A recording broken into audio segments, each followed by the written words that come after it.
பெண் குழந்தைகளுக்கும் பெண்களுக்கும் தேவையான சில சத்துக்கள் நிறைந்த ஒரு உருண்டை நம்ம இப்போ செய்ய போகிறோம். அதுக்கு வேர்க்கடலை வறுத்ததை ஒரு தோலெல்லாம் எடுத்துட்டு கொஞ்சம் ஒரு கப்பில் எடுத்து வச்சுருக்கிறேன். அதே அளவுக்கு கப்பில் எள் எடுத்து வச்சுருக்கிறேன். அது மாதிரி ஒரு சின்ன கப்பில் நாட்டு சர்க்கரை எடுத்து வச்சுருக்கிறேன். இப்போ இந்த எள்ளை என்ன செய்கிறோன்னா, அடுப்பில் ஒரு பாத்திரத்தை வச்சு லேசாக வறுக்கிறோம். ரொம்ப வறுத்துறக்கூடாது. கொஞ்சம் அது வெடித்து வர ஸ்டேஜில் உடனே ஆஃப் பண்ணிடணும் அடுப்பை.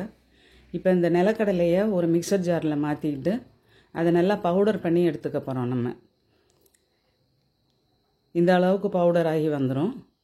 இந்த வேர்க்கடலையும் எள்ளும் சேர்த்து செய்கிற உருண்டை இந்த பீரியட்ஸ் ஒழுங்காக வரலை அப்படிங்கிற பெண்களுக்கு அல்லது பெண் குழந்தைகளுக்கு அதை கொஞ்சம் சரி பண்ணுறதுக்கு ஓரளவுக்கு உதவி செய்யும். ஆனால் இதையே முழுசுமாக சாப்பிட்ட உடனே நமக்கு கரெக்டாகிடும் எல்லா பிரச்சனைகளும் அப்படின்னு நம்ம நினைக்கக்கூடாது.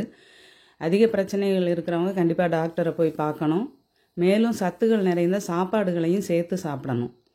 இப்போ இந்த எள்ளை என்ன செய்கிறோன்னாக்கா, அதையும் மிக்சர் ஜாரில் மாற்றிட்டு அதையும் ஓரளவு பொடி பண்ணி எடுத்துக்கிறோம். பொடி பண்ணி எடுத்தது கூட இந்த நாட்டு சர்க்கரை எடுத்து வச்சுருக்கிறேன், அதையும் சேர்த்துக்கலாம். நாட்டு சர்க்கரைக்கு பதிலாக கருப்பட்டி இருந்ததுன்னா ரொம்ப நல்லது. இப்போ இதையும் மிக்சர் ஜாரில் போட்டு நம்ம இன்னொரு தடவை அரைச்சிட்டு அதை அந்த வேர்க்கடலை பொடி எடுத்து வச்சுருக்கிறது கூட நம்ம சேர்த்துக்கிறோம். இதை பெண்கள் தான் சாப்பிடணுமா அப்படின்லாம் கிடையாது, ஆண்களும் சாப்பிடலாம்.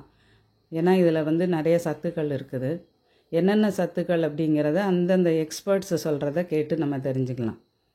டாக்டர்ஸோ அல்லது நியூட்ரிஷனிஸ்டோ இதை பற்றி நிறைய விஷயங்கள் சொல்லியிருப்பாங்க, அதை நம்ம கேட்டு தெரிஞ்சுக்கலாம். இப்போ இதை என்ன செய்கிறோம்னாக்கா, உருண்டை பிடிச்சி எடுத்துக்கிறோம்.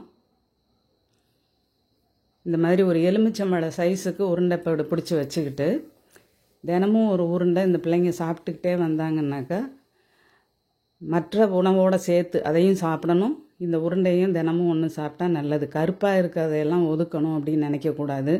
அதில் தான் ஏகப்பட்ட சத்துக்கள் இருக்குது. உதாரணமாக கருப்பு எள், கருப்பு உளுந்து இதெல்லாம் சாப்பிட்றது உடம்புக்கு நல்லது.